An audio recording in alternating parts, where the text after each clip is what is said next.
So to start off with, we will just very briefly मतलब very quick, we will be revising very quickly refraction of light.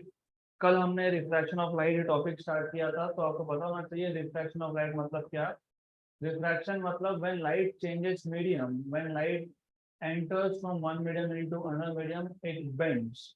ये bending of light होता है due to change in the speed of light in another medium. तो एक medium से दूसरे medium में गया तो speed of light changes, and because of that there is bending of light.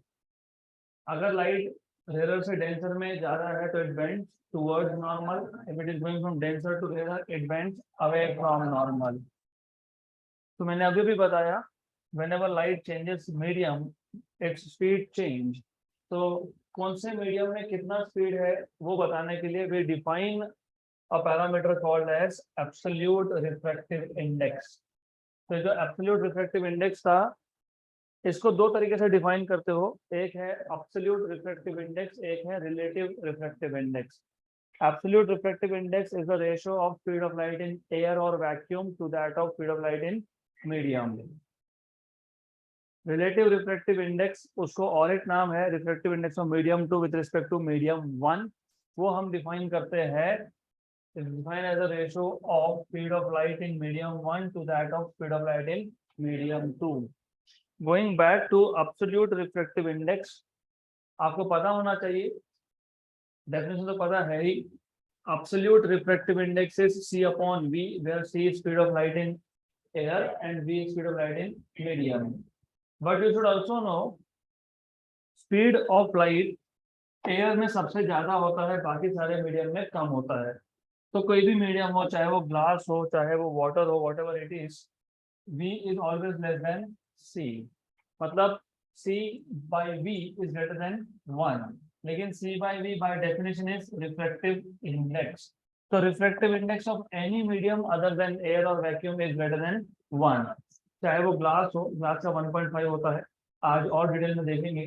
Water का होता है 4/3 मतलब 1.33। तो एनी मीडियम सिर्फ एयर छोड़ के या वैक्यूम छोड़ के, वैक्यूम या एयर का कितना होता है 1, बाकी सारे मीडियम में रिफ्रैक्टिव इंडेक्स होता है ग्रेटर देन 1। राइट, हमने यहाँ पे मेंशन भी किया था for air mu equal to 1। फिर हमने डिफाइन किया था रिलेटिव रिफ्रैक्टिव इंडेक्स और refractive index of medium two with respect to 1। इसके हमने 4 या 5 फॉर्मूला देखे थे। एक था, if you remember, refractive index of medium two with respect to medium 1, एक था μ2 बाय μ1। लेकिन μ2 ये है absolute refractive index of medium 2, मतलब मीडियम 2 के सराउंडिंग में अगर एयर होता तो उसका रिफ्रैक्टिव इंडेक्स कितना है μ2, और μ1 के सराउंडिंग में एयर है तो फिर μ1। So by definition, it is also the ratio of absolute refractive index of medium 2 to that of absolute refractive index of medium 1. लेकिन μ2 is C by V2, μ1 is C by V1, C cancel तो V1 by V2। ये उसका और एक definition है। Refractive index of medium 2 with respect to 1 is the ratio of speed of light in medium 1 to that of medium 2. Refractive index of medium 2, मैं जानबूझ के ऐसा बोल रहा हूँ, मीडियम 2 विथ रिस्पेक्ट टू 1। यहाँ पे जो लिखते हो मीडियम 2 होता है, यहाँ पे लिखते हो मीडियम 1 होता है। It is a ratio of speed of light in medium 1 upon medium 2। But speed of light, speed of any wave in general is frequency into wavelength. और मैंने आपको बताया था कि जब लाइट मीडियम चेंज करता है तो फ्रीक्वेंसी चेंज नहीं होता, चेंज कौन होता है, वेवलेंथ। तो V1 will be n lambda 1 and V2 will be n lambda 2। मैंने n1 n2 नहीं बोला क्योंकि फ्रीक्वेंसी नेवर चेंजेस, तो nn कैंसल। तो V1 will be n lambda 1, V2 will be n lambda 2, nn cancel. तो क्या आ गया lambda 1 बाय, ये आ गया तीसरा डेफिनेशन। तो refractive index of medium 2 with respect to 1 is the ratio of wavelength of light in medium 1 to that of wavelength of light in medium 2। उसके बाद हमने देखा था in terms of sine i and sine r. एक example हमने diagram लिया था, light is travelling from medium number 1 to medium number 2। अगर मैं स्नेल्स लॉ अप्लाई करता हूं तो अकॉर्डिंग टू स्नेल्स लॉ μ1 मतलब refractive index of medium 1 into sine of angle कौन सा है, आर होगा। in medium 1 equal to mu2 into sine of angle in medium 2, that is r. तो mu1 sin r equal to mu2 sin r. तो mu2 upon mu1 बन गया sin i by sin r. Correct, है ना clear? तो और एक formula मिल गया था हमको, refractive index of medium 2 with respect to 1 is sin i by sin r. तो टोटल हमारे पास है 4. Refractive index of 2 with respect to 1 is mu2 by mu1, v1 by v2, lambda 1 by lambda 2, sin i by sin r. Correct. अब पांचवा चाहिए, in terms of real depth and apparent depth. तो real depth और apparent depth ये concept हमने start ही किया था. So what is the meaning of real depth? Real depth is the actual depth of the object.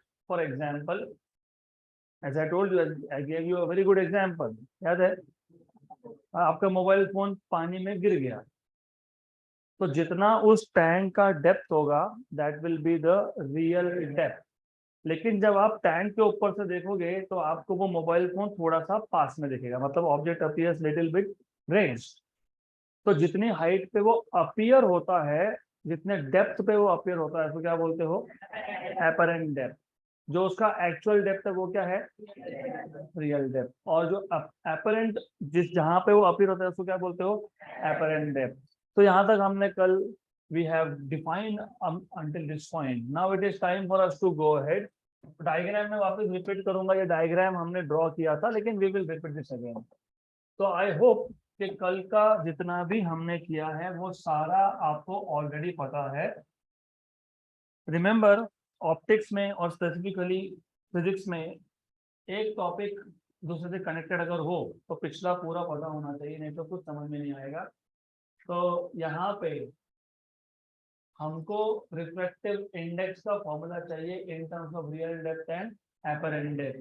तो एक simple सा diagram draw कर लेंगे. It is a very simple diagram of course if you know geometry पता होगा तो. ये हमारे पास एक टैंक है जिसमें वाटर है and there is an object. एक ऑब्जेक्ट है जो इसके अंदर गिर गया.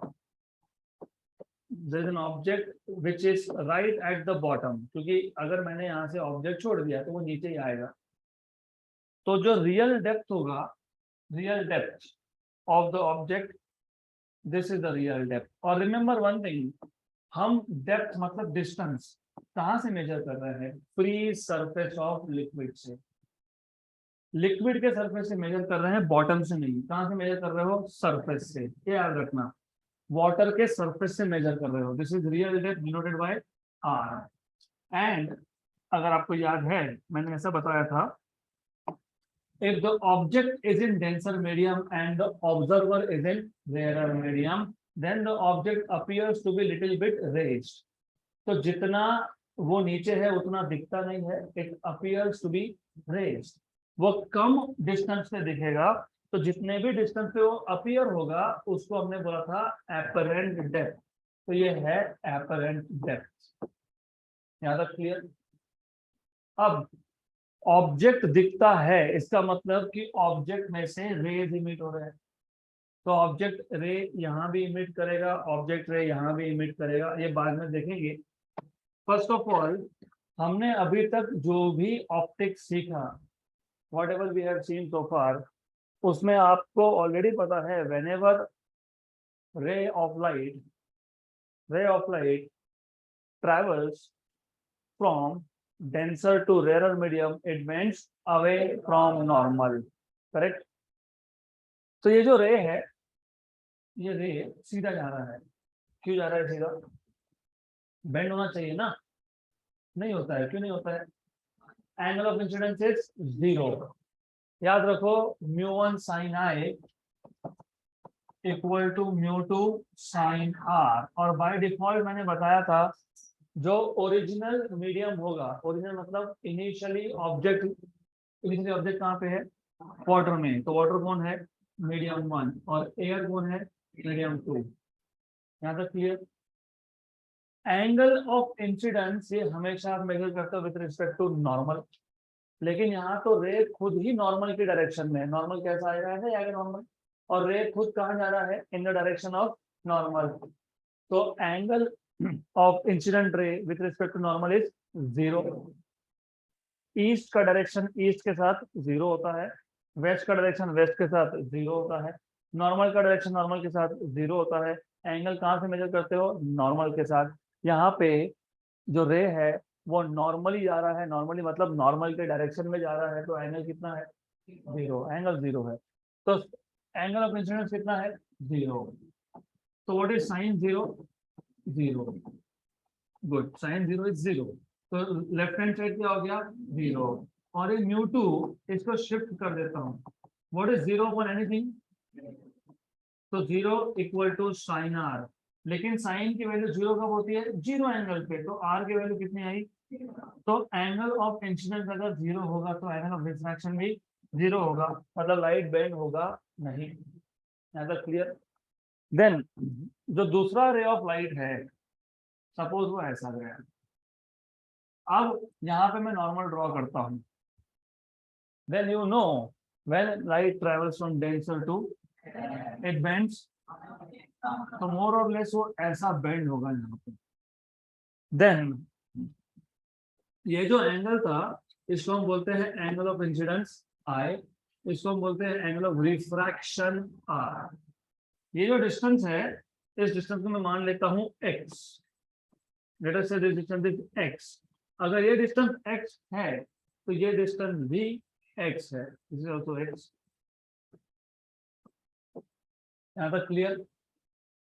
ये जो रे है, कौन सा रे? एमर्जेंट रे। एमर्जेंट मतलब बाहर निकल गया ना, या तो उसको रिफ्रैक्टेड भी बोल सकते हो। कौन सा रे? रिफ्रैक्टेड रे। अगर इस रिफ्रैक्टेड रे को मैं पिछले मतलब बैक डायरेक्शन में एक्सटेंड करता हूँ, करेक्ट, तो उसको एक्सटेंड कर लिया। क्यों एक्सटेंड किया? बिकॉज द आइडिया ये इज, ये एंगल आर है तो ये टोटल एंगल भी आर होगा। क्यों होगा? Vertically opposite, vertically opposite, correct. Good. ये टोटल एंगल कितना है? तो फिर ये बचा हुआ कितना है? 90 माइनस आर। अब ये 90 माइनस आर, ये 90, और ये सम एंगल, इसको y बोल लो फिलहाल। फिलहाल आपको पता है sum of all the angles of triangle is, तो 90 plus 90 minus R plus y equal to 180।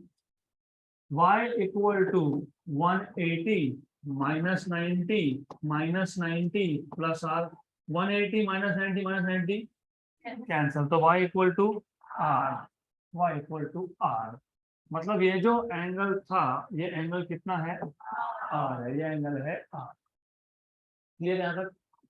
अब हमारा टास्क था, हमको चाहिए रिफ्रैक्टिव इंडेक्स का फॉर्मूला, लेकिन इन terms of angle of, in terms of relative, in terms of real depth and in terms of apparent depth. तो अब क्या करेंगे? फिर यहाँ पे दो राइट एंगल ट्रायंगल बने। कौन से दो राइट एंगल ट्रायंगल? मैं दोनों का कलर ही चेंज कर देता हूँ तो you will understand in a better way.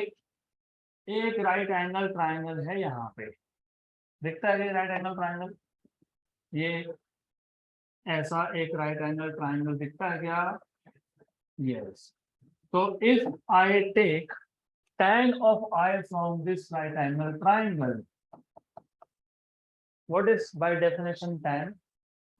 Opposite upon I का अपोजिट कोण, एडजेसेंट कोण, एडजेसेंट कोण, एडजेसेंट कोण, ये R तो ये भी R, तो फिर क्या आएगा? ये x बाय R। क्लियर? दूसरा राइट एंगल ट्रायंगल अगर हम लेते हैं तो ये है दूसरा राइट एंगल ट्रायंगल।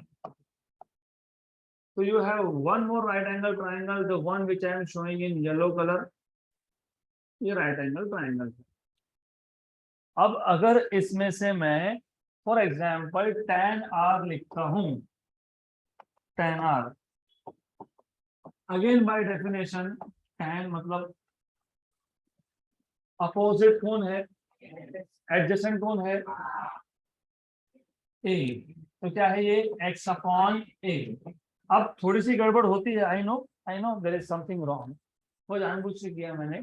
आपको पता होना चाहिए ये जो रिफ्रैक्टेड रे है उसको बैक ट्रेस करोगे तो यहाँ पे बनेगा आपका एपरेंट इमेज।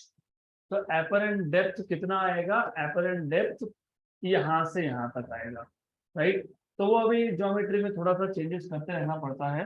तो सिर्फ इतना याद रखना, क्या याद रखना है आपको, आप ये जो रे है, कौन सा रे है, रिफ्रैक्टेड रे को अगर पीछे की डायरेक्शन में एक्सटेंड किया, तो जहां पे वो इंटरसेक्ट करेगा उस पॉइंट ऑफ इंटरसेक्शन पे क्या बनता है, एपरेंट इमेज।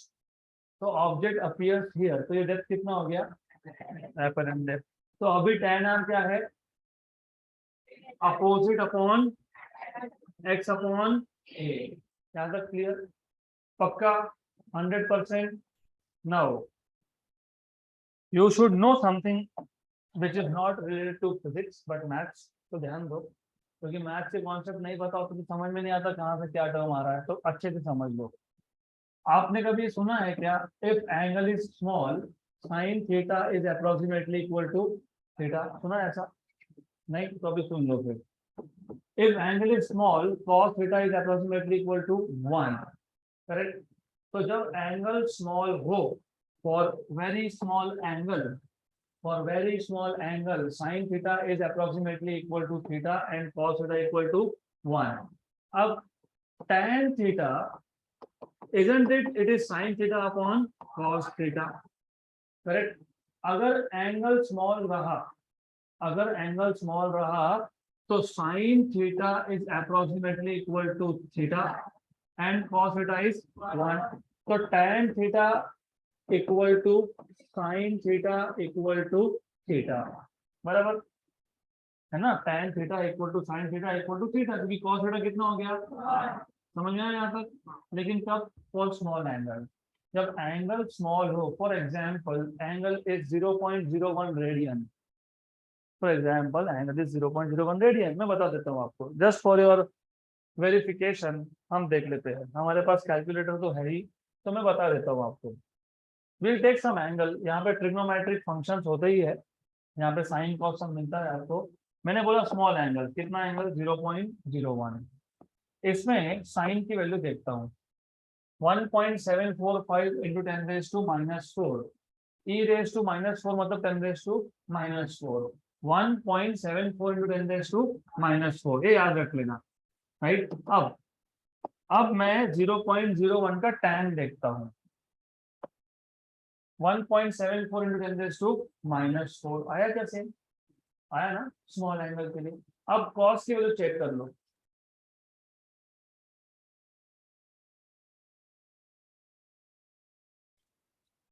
इधर से अभी एक सेकंड के लिए भी ध्यान हटा नहीं चाहिए। Now check for cos 0.01, cos की वैल्यू 1 आएगी, देख लेना। 0.99999 मतलब कितना, 1। तो जब एंगल स्मॉल हो, सिर्फ अपने सिस्टम में फिट करते जाओ। ये कैसे आया, ये क्यों आया, मैं बाद में बता दूंगा, 12th में बता दूंगा आपको मैं, but you need to know this. For small angle sine theta is equal to theta and cos theta equal to 1। तो tan theta will be equal to theta, क्योंकि sin थीटा कितना हो गया और cos थीटा कितना हो गया, तो tan थीटा आपको क्या मिलेगा, थीटा मिलेगा, बराबर, करेक्ट है ना। लेकिन हमने क्या बोला, एंगल स्मॉल हो तो sine theta is approximately equal to, हाँ तो फिर tan थीटा भी थीटा है, साइन थीटा भी थीटा है, तो tan थीटा क्या है, साइन थीटा है। लेकिन कंडीशन क्या थी, एंगल इज स्मॉल। तो अब हमारे पास ये जो डायग्राम है, ये डायग्राम मैंने जानबूझ के थोड़ा बड़ा दिखाया है, लेकिन एक्चुअली ये I और ये R, एंगल ऑफ इंसिडेंस और एंगल ऑफ रिफ्रैक्शन एक्चुअली बनते हैं small, they are very small. अगर वो वेरी स्मॉल है तो tan थीटा को मैं लिख सकता हूँ क्या, sin थीटा, यस। तो tan I को लिख सकते हैं क्या, sin I, yes. tan R को लिख सकते हैं क्या, sin R। cos कहाँ से आएगा, sin R आएगा ना। tan theta equal to sin theta, तो tan I equal to sin I, tan R equal to sin R लिख सकते हो, राइट, करेक्ट यहाँ तक। अब डू यू रिमेम्बर, अगर याद होगा, what is refractive index of medium two with respect to 1, μ2 by μ1, μ2 by μ1। लेकिन μ2 बाय μ1, डू यू रिमेम्बर μ2/μ1 अगर नहीं भी याद होगा तो कोई प्रॉब्लम नहीं है। सी अगर नहीं याद है ना कोई इशू नहीं है। ये मीडियम कौन सा है, बाहर का कौन सा है, स्नेल्स लॉ क्या है,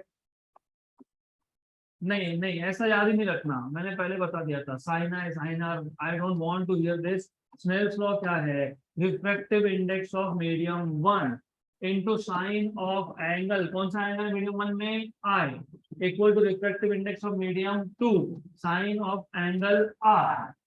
यहाँ तक क्लियर। तो हमको μ2/μ1 क्या मिलेगा, μ2/μ1 क्या है, साइन आई बाय, लेकिन साइन आई क्या आया, x अपॉन रियल डेप्थ, और साइन आर क्या आया, x अपॉन एपरेंट डेप्थ। तो therefore refractive index of medium 2 upon refractive index of medium 1, जिसको आप बोलते हो, क्या बोलते हो इसको, refractive index of medium 2 with respect to medium 1, ऐसे बोलते हो ना। तो μ2/1 इक्वल टू, ये क्या आया, a अपॉन आर, राइट। अब जो मैं बोल रहा हूँ अच्छे से सुन लो, क्योंकि ये अगर एज इट इज याद नहीं रहा तो आंसर उल्टे उल्टे उल्टे मतलब रेसिप्रोकल आएंगे। मीडियम टू ऊपर का मीडियम है, कहाँ का है, ऊपर का। सपोज मीडियम टू एयर है, if medium two is air, अगर मीडियम टू एयर है तो एयर का रिफ्रैक्टिव इंडेक्स कितना होता है, 1, तो μ2 की वैल्यू कितनी आई, और मीडियम 1 जो कुछ भी हो एयर नहीं है, एयर है क्या, ग्लास है, वाटर है, जो भी है, एयर नहीं है, वैक्यूम नहीं है, तो मैं μ1 को क्या लिख देता हूँ, म्यू के साथ लिख देता हूँ m, मतलब क्या, mu refractive index of medium, बाहर तो एयर था तो मीडियम अभी एक ही बचा, क्योंकि बाहर क्या है, एयर है, तो मीडियम कितना बचा, एक। ये वैल्यू यहाँ पे सब्स्टिट्यूट कर दो, यहाँ सब्स्टिट्यूट कर दो क्विक।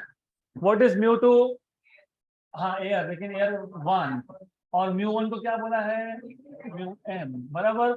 ये क्या है, apparent depth upon real depth, इसका reciprocal, refractive index equal to r upon a। तो refractive index of medium is equal to real depth upon apparent depth. Clear यहाँ तक। तो वापस एक बार सिर्फ देख लो, सबका ध्यान यहाँ पे, कुछ नहीं था, एक ऑब्जेक्ट है, वो एक डेंसर मीडियम में है, हम ऑब्जर्वर कहाँ पे है, रेयर मीडियम में। ऑब्जर्वर कहाँ है, तो ऑब्जर्वर यहाँ से देख रहा है ऑब्जेक्ट को, रेयर मीडियम में, राइट। तो ऑब्जेक्ट कहाँ दिखेगा, ऊपर, इसलिए तो मैंने बोला इसको यहाँ से ऑब्जर्वर देखेगा तो इसको ऑब्जेक्ट यहाँ दिखने वाला है ना, राइट। तो object appears to be raised, यहाँ तक क्लियर। ये एंगल था, एंगल ऑफ इंसिडेंट, क्योंकि रे कहाँ से कहाँ जा रहा है, डेंसर से रेयर। तो डेंसर मीडियम में एंगल क्या है, आई, रेयर में क्या है, आर। इस लाइन को पीछे एक्सटेंड किया, ये टोटल एंगल बन गया आर, क्योंकि वर्टिकली अपोजिट, तो ये 90 माइनस आर, ये 90, और ये बन जाएगा आर। अगर मैं tan i लेता हूं तो अपोजिट मतलब x और एडजेसेंट मतलब r, तो tan i is x upon r। पर अगर एंगल स्मॉल हुआ तो एंगल क्या होना चाहिए, हाँ, तो यहाँ मेंशन करना पड़ेगा, क्या मेंशन करोगे, फॉर स्मॉल एंगल्स, दोनों एंगल कौन से, आई एंड आर। तो एंगल अगर स्मॉल हुआ तो tan i is equal to sin i, लेकिन tan i क्या है, x बाय आर, तो sin i क्या है, x by r. tan r क्या है, x बाय a, तो sin r क्या है, x बाय a। फिर स्नेल्स लॉ अप्लाई कर देंगे, तो μ1 sin i equal to μ2 sin r, तो μ2 by μ1 is sin i by sin r, लेकिन sin i कितना है, x बाय r, और sin r a गया ऊपर, r आया नीचे, x हो गया कैंसल। तो μ2 by μ1 is a by r, μ2 मतलब बाहर का मीडियम। अब ऑब्जर्वर मैं हूँ, मैं पानी के अंदर देख रहा हूँ, तो मेरे सराउंडिंग में कौन है, एयर, तो ऑब्जर्वर किसमें है, एयर, तो μ2 क्या आएगा, 1, और μ1 मतलब मीडियम का रिफ्रैक्टिव इंडेक्स, तो 1 upon μm equal to a by r, तो it is μm r by a। Therefore refractive index of medium, कौन सा refractive index, absolute refractive index, क्योंकि सराउंडिंग में कौन था, therefore absolute refractive index of medium can be defined as the ratio of real depth upon apparent depth. समझ में आया यहाँ तक? अब ये समझ में आया तो अगला टॉपिक समझ में आएगा, और सबका ध्यान यहाँ पे, नोट सब बंद कर दो. गुड. वाई? बिकॉज ये जो टेबल समझ लिया तो इस टॉपिक के सारे क्वेश्चंस फटाफट सॉल्व होंगे. अब दो केसेस बनते हैं. पहला केस है ऑब्जेक्ट डेंसर मीडियम में है, ऑब्जर्वर रेयरर मीडियम में है. जैसे कि मैंने आपको मोबाइल फोन का एग्जांपल दिया था, वो पानी में है. पानी में मतलब object is in denser medium and observer is in rarer medium. और एक चीज याद रखो, जब मैं बोलता हूँ डेंसर मीडियम मतलब उसका रिफ्लेक्टिव इंडेक्स ज्यादा है. For example if I give you two medium, एक का रिफ्लेक्टिव इंडेक्स है 1.5, दूसरे का है 1.8, तो ऑप्टिकली डेंसर कौन? 1.8. ये याद रखना. करेक्ट. तो मैं अभी आपको वैल्यूज बता ही देता हूँ. वाटर का रिफ्लेक्टिव इंडेक्स होता है 4/3, मतलब कितना? 1.33. एयर का होता है 1, तो डेंसर कौन? वाटर. ग्लास का होता है 3/2, मतलब 1.5, तो डेंसर कौन? ग्लास. एयर और वाटर में डेंसर वाटर. एयर और ग्लास में डेंसर वाटर, और ग्लास में डेंसर ग्लास. ये याद रखना. अब दूसरा केस ऐसा भी हो सकता था, हम स्विमिंग पूल में स्विमिंग कर रहे हैं और हमने स्विमिंग पूल के बाहर देखा, there is some object that is flying. Air में कुछ तो प्लेन जा रहा होगा, बर्ड होगा, जो भी होगा वो होगा. करेक्ट. राइट. तो in this case object is in rarer medium and observer is in denser medium. तो दो केस बनेंगे, तो ये याद रखो. You will have to discuss both the cases. और एकदम अच्छे से समझ लेना, एकदम slowly we will have to remember all this. बराबर. तो ध्यान दो यहाँ पे. तो दो केसेस है. कौन से दो केसेस है? Object is in denser medium and observer is इन. और दूसरा केस कौन सा है? Object in rarer medium and observer in denser medium. Very good. तो दोनों केसेस हम पॉइंट बाय पॉइंट समझेंगे, और दोनों के फॉर्मूला भी अलग अलग बनते हैं. तो नंबर वन ध्यान दो. Object is in denser medium and observer is in rarer medium. ठीक है. Then I am little lazy, तो मैं फिलिंग द ब्लैंक्स करता रहूंगा बाद में. ओके. एनीवेज, ऑब्जेक्ट पहले तो था डेंसर मीडियम में, इज इन डेंसर मीडियम. अब समझ लेना आगे मीडियम लिखा है. और observer is in rare medium. यहाँ उल्टा करेंगे. Object is in rare and observer is in denser medium. Clear. अब इन दिस केस डायग्राम भी समझ लो अच्छे से. डायग्राम समझेगा तो फॉर्मूला समझ में आएगा, नहीं तो कुछ समझ में नहीं आएगा. हमारे पास object just like your mobile phone. मुझे बोलना अच्छा नहीं लगता ये, I know it hurts a lot when you say mobile phone पानी में गया, लेकिन 2 साल के लिए जाना चाहिए. राइट. 11th एंड 12th के लिए जाना चाहिए. ये डेप्थ कितना है? Real depth. ये कितना है? Very good. तो मैंने एक वर्ड यूज किया था, मैंने बोला था when the object is in denser medium then it appears to be shifted. raised मतलब shifted. तो शिफ्ट कितना? इतना. राइट. करेक्ट. ऑब्जर्वर कहाँ था? ऑब्जर्वर यहाँ था. यहाँ था मतलब किसमें था? मीडियम में. अब let us take the other way around. See words थोड़े से चेंज होंगे. यहाँ पे हमने बोला था रियल डेप्थ, एपरेंट डेप्थ, और इधर उल्टा है. यहाँ पे एक ऑब्जेक्ट है जो पास में है, तो उसका रियल डेप्थ नहीं बोल सकते हो, उसका रियल हाइट बोला जाएगा. क्या बोलोगे? Real height. क्या बोलेंगे? Real height. मैंने बोला था डिस्टेंस कहाँ से मेजर करोगे? सरफेस से. देखो पहले केस में भी सरफेस से, दूसरे केस में भी सरफेस से. अब जब ऑब्जर्वर कहाँ है? डेंसर मीडियम मतलब यहाँ पे. जब ऑब्जर्वर डेंसर मीडियम में होता है तो ऑब्जेक्ट रियल हाइट से ज्यादा दूर दिखता है। यहाँ पे पास में दिखता है, वहां पे दूर दिखता है। तो जो उसका एपरेंट हाइट है, the object at which, sorry the distance eight which the object appears, इसको क्या बोलोगे? Apparent height. Word change, real depth, apparent depth, real height, apparent height, बराबर। इस केस में ऑब्जेक्ट अपीयर्स नियरर, उस केस में object appears away. तो shift कितना है? ये शिफ्ट है एस। क्लियर? अब जैसे हमने पहले केस में हमने रिफ्रैक्टिव इंडेक्स ऑफ मीडियम का फॉर्मूला डिराइव किया क्या?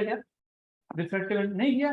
तो फिर आर अपॉन ए किसको बोला था? फिर यही केस था वो, रिफ्रैक्टिव इंडेक्स इसका मीडियम था। बाकी तो है ही है, उसका तो वन ही है ना। तो किसका refractive index?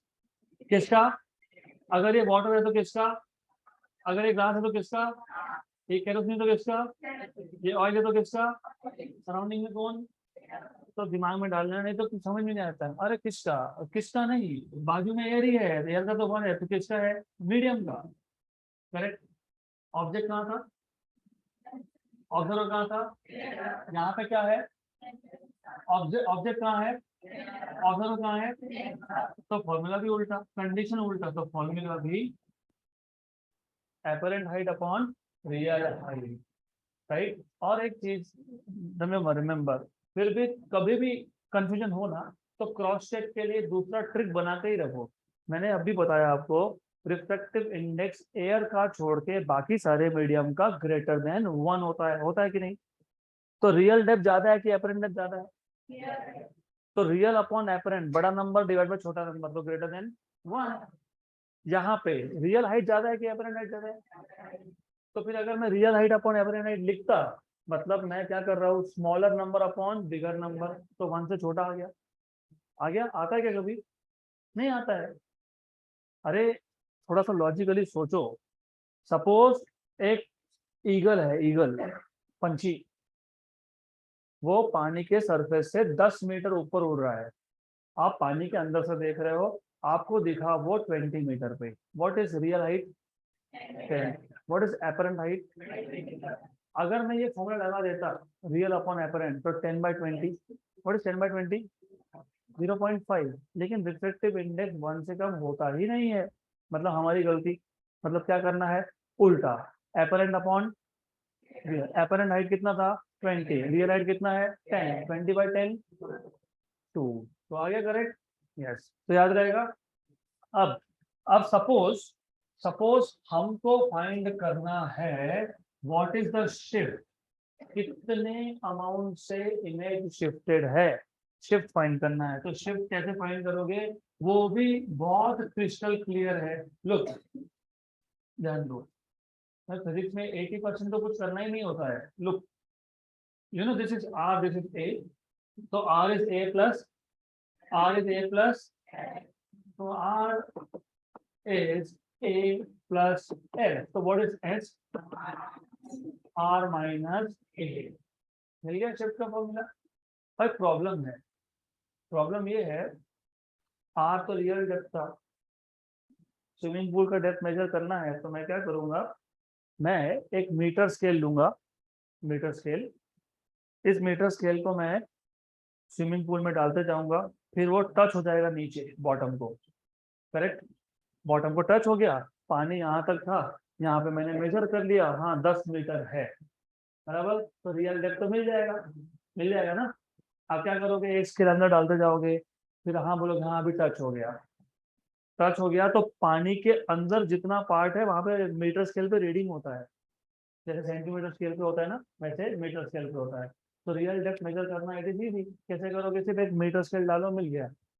Apparent depth major कर नहीं सकते डायरेक्टली। क्यों नहीं कर सकते? क्योंकि एपरेंट मतलब दिखता है, होता नहीं है। अभी जब चीज है ही नहीं तो मेजर किसको कर रहे हो फिर? Right.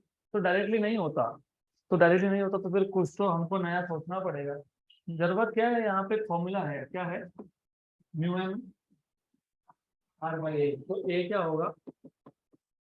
Are by mu M, substitute कर दो यहाँ पे, तो R minus R by mu M, तो shift will be R common, 1 minus 1 by mu M, हो गया फाइन। अब आप बोलोगे लेकिन वेट, मैं रिफ्लेक्टिव इंडेक्स कैसे मेजर करूँ, और तो 5 फॉर्मूला सीखे हमने, कोई तो लगा देना, ठीक है ना, 4-5, वो इसलिए तो किया था हमने, lambda 1 by lambda 2, v1 by v2, mu 2 by mu 1, sine a by sine r, तो चारों में से कुछ ना कुछ तो पता होगा ये फाइंड करने के लिए, तो ये पहले से मेजर करके रखा है और रियल डेप्थ मेजर कर सकते हो, क्लियर।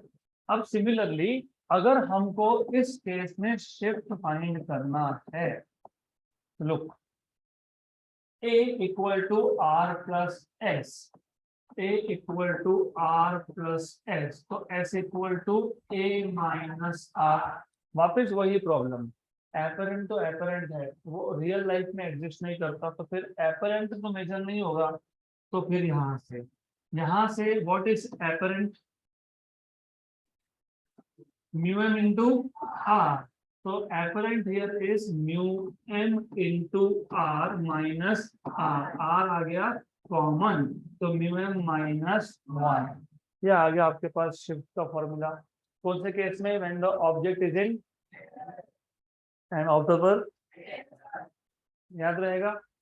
अब हमारे पास दो ऐसे सब्सटेंस है जो हम रियल लाइफ में बार बार यूज करते हैं, डेंसर मीडियम है दो, जो रियल लाइफ में हम बार बार यूज करते हैं, अभी तो बताए बार बार मतलब अगेन एंड अगेन, उसमें से एक तो I will use now to be alive, अच्छा प्लास्टिक नहीं बोला, not plastic, I don't use plastic to be alive, तो वाटर, दूसरा क्या, ग्लास।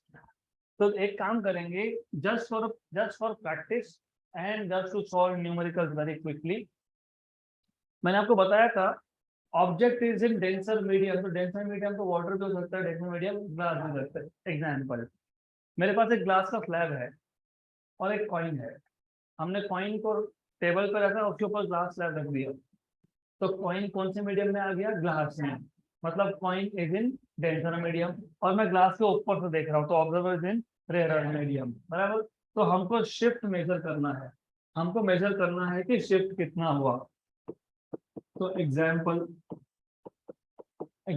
फॉर ग्लास, और ग्लास का रिफ्लेक्टिव इंडेक्स कितना होता है, 3/2, मतलब 1.5, तो शिफ्ट फाइंड करना है आपको, शिफ्ट का फॉर्मूला क्या आएगा, R 1 minus 1 by mu M, लेकिन एम कौन है, ग्लास, मीडियम कौन है, ग्लास, तो आर 1 माइनस, अभी ये 1.5 लिखो या फिर बेटर लिखो 3/2, म्यू जी कितना है, 3/2, डिनोमिनेटर का डिनोमिनेटर कहाँ जाता है, तो 1 माइनस 2/3, व्हाट इज 1 माइनस 2/3, 1/3, तो शिफ्ट कितना है, r/3, शिफ्ट कितना है, r/3, शिफ्ट कितना है, r क्या है, real depth. Example, a coin is kept below a glass slab of thickness 9 feet, 9 feet, right? The image of the coin appears to be shifted by,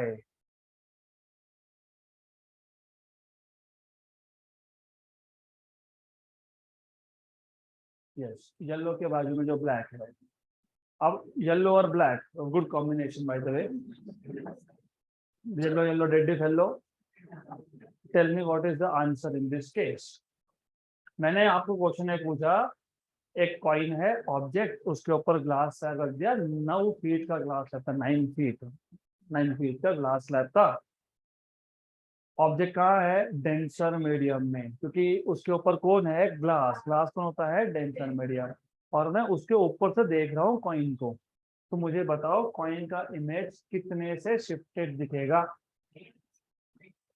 कितने से, क्योंकि r/3, r की value 9 और bye 3, ये shift है, real depth कितना था, 9, shift कितना है, 3, तो एपरेंट डेप्थ कितना है, 6, तो हमको दिखेगा 6 फीट पे, लेकिन रियलिटी में कितने फीट पे है?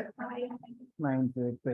अब और एक एग्जाम्पल, क्योंकि वो तो मैं कब से आपको बोल ही रहा हूँ, मैं कब से आपको बता रहा हूँ, क्या बता रहा हूँ पता है? आपका mobile phone, I am behind, running behind your mobile phone. For example, mobile phone है ऑब्जेक्ट, करेक्ट? पहले के केस में कॉइन था ऑब्जेक्ट, मीडियम था ग्लास। दूसरे केस में मोबाइल फोन है ऑब्जेक्ट और मीडियम है वाटर, बराबर? रिफ्लेक्टिव इंडेक्स ऑफ वाटर पता है कितना है? मतलब 4/3। अब फॉर एग्जाम्पल शिफ्ट फाइंड करना है, तो ग्लास ये वर्ड यूज किया होगा तो डायरेक्टली R/3, डायरेक्टली R/3। लेकिन यहाँ पे वाटर अगर होगा तो 1/4/3, 1 - 1 upon reflective index of water, 1/4/3, तो 3 कहाँ जाएगा? ऊपर, 3 आएगा यहाँ पे, तो 1 - 3/4 मतलब कितना? 1/4, तो R/4, correct? For example, an object falls in a swimming pool of depth 12 feet. कितना depth? 12 feet. Its image appears to be shifted by 12/4, that is 3, right? Shift कितना है? 3। रियल डेप्थ कितना था? 12, तो apparent कितना है? 9, करेक्ट? क्लियर? अब दूसरा साइड खाली रह गया, इसको भी फिल कर देंगे। एग्जाम्पल, पहला एग्जाम्पल लेंगे यहाँ पे सेम फॉर ग्लास। अब सिर्फ उल्टा है। उल्टा क्या है? उल्टा ऐसा है, हमको आदत होती है बहुत बार, आदत होती है ना, कुछ ग्लास लैम्प मिल गया तो हम ग्लास में से देखते हैं।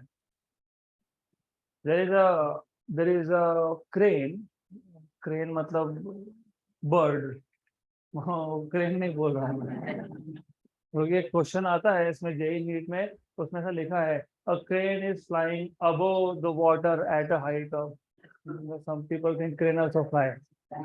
क्रेन मतलब वो बर्ड का नाम है, मैं उसकी बात कर रहा हूँ। तो there is a bird which is flying and you are looking at the bird through a glass slab of some thickness. इस केस में ऑब्जर्वर ग्लास के अंदर और ऑब्जेक्ट एयर में, तो observer is in denser medium, object is in, तो shift क्या आएगा?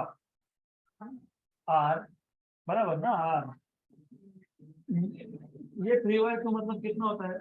1.5। ये 1.5 होता है कि नहीं?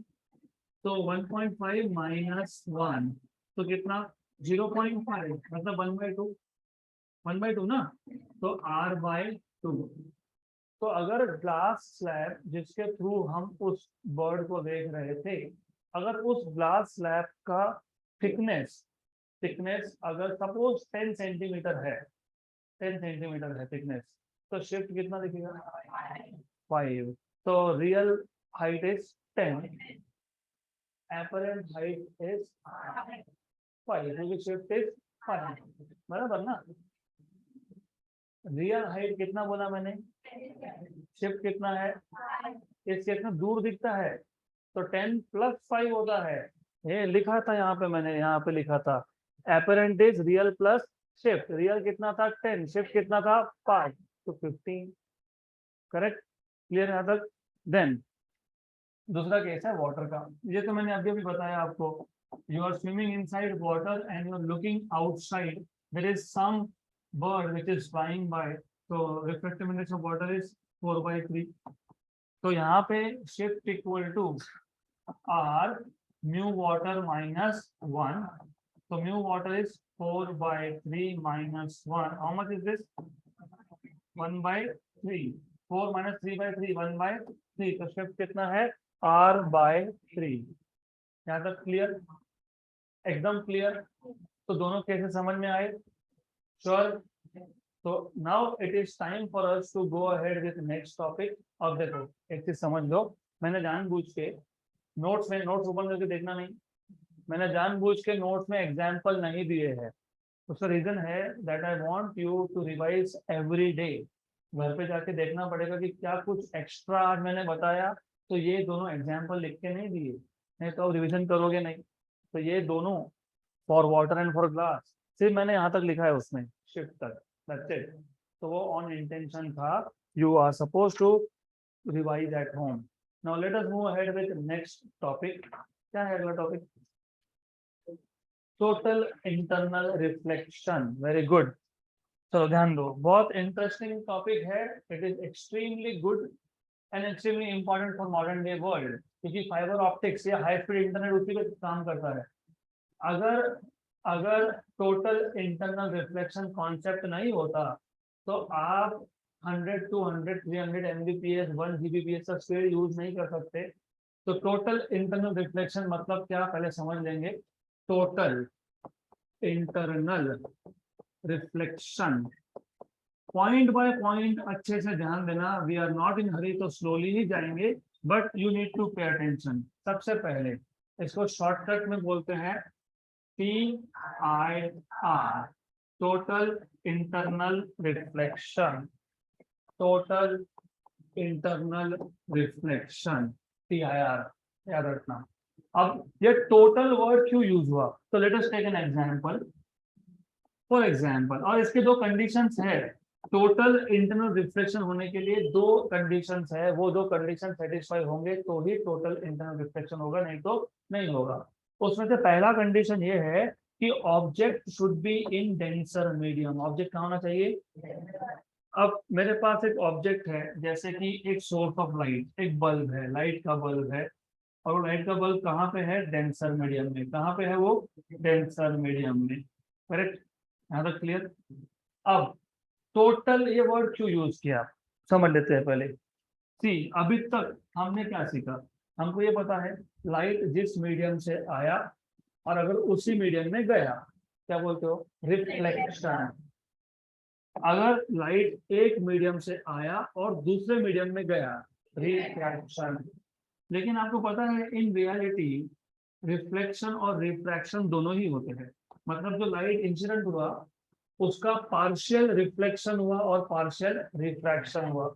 मतलब लाइट का कुछ पार्ट अंदर के अंदर रह गया, इंटरनल रह गया, और क्या हुआ? रिफ्लेक्शन हुआ। क्योंकि रिफ्लेक्शन कब बोलते हो? जो इनकमिंग मीडियम था वही आउटगोइंग मीडियम है।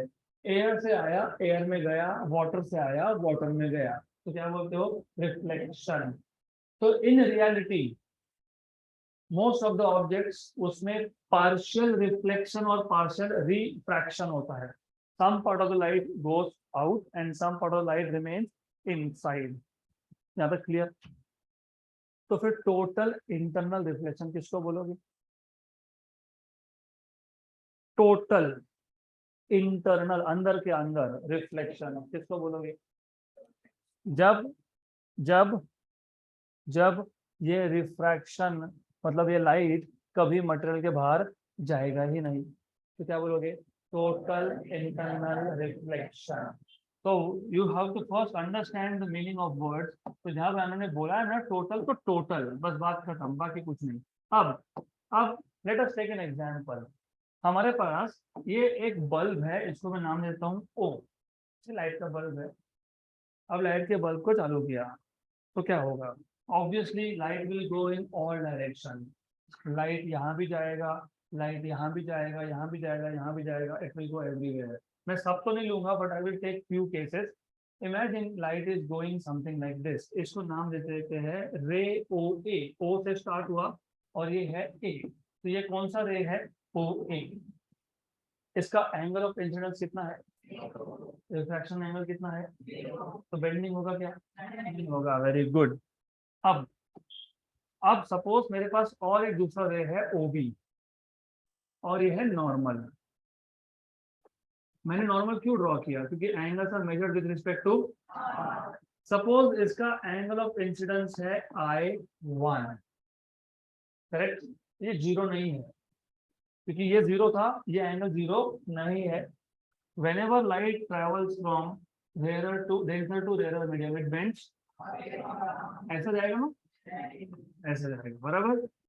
तो यू नीड टू अंडरस्टैंड, जब मैंने बोला that whenever light travels from denser to rarer, it bends away from normal. मतलब you must understand कि रिफ्रैक्शन एंगल ये इंसिडेंस एंगल से बड़ा है, दिख भी रहा है हमको, दिख रहा है कि नहीं, R is greater than I, angle of refraction greater than angle of incidence, इसको बोलता हूँ रे OB। अब एक तीसरा रे है, जितना रे सोर्स से दूर होगा उतना ही एंगल ऑफ इंसिडेंस बढ़ता जाएगा, बढ़ेगा कि नहीं, जितना एंगल ऑफ इंसिडेंस बढ़ेगा, क्योंकि पहले ही बता दिया मैंने कि रिफ्रैक्शन एंगल इंसिडेंस के एंगल से ज्यादा ही होता है, तो जितना एंगल ऑफ इंसिडेंस बढ़ेगा उतना ही एंगल ऑफ रिफ्रैक्शन भी बढ़ेगा। इसका मतलब ये कि with increase in angle of incidence the ray bends further away from normal से ये रे दूर दूर जाता जाएगा। यहाँ तक क्लियर, पक्का। अब एक स्टेज ऐसा आने वाला है जब for some particular angle of incidence की एक पर्टिकुलर वैल्यू के लिए angle of refraction will become 90 degree. क्या बन जाएगा? इसको बोलोगे क्रिटिकल एंगल। क्या बोलेंगे? एंगल ऑफ रिफ्रैक्शन क्या है? 90 डिग्री। वेट, इसको आपने क्या बोला था? Normal incidence. क्या बोला था इसको? अगर इंसिडेंस नॉर्मल है तो रिफ्रैक्शन भी क्या है? नॉर्मल है। जब एक रे, अच्छे सुन लो, जब एक रे सरफेस को टच करके जाता है उसको बोलते हो ग्रेजिंग। क्या बोलते हैं? ग्रेज करना मतलब टच करके जाना, राइट। तो ग्रेजिंग, यहाँ पे रिफ्रैक्शन क्या है? ग्रेजिंग है, क्योंकि रिफ्रैक्टेड रे कैसा जा रहा है? टच करके जा रहा है। क्या तक क्लियर? अब क्रिटिकल एंगल पे क्या हुआ? क्रिटिकल एंगल पे एंगल ऑफ रिफ्रैक्शन कितना है?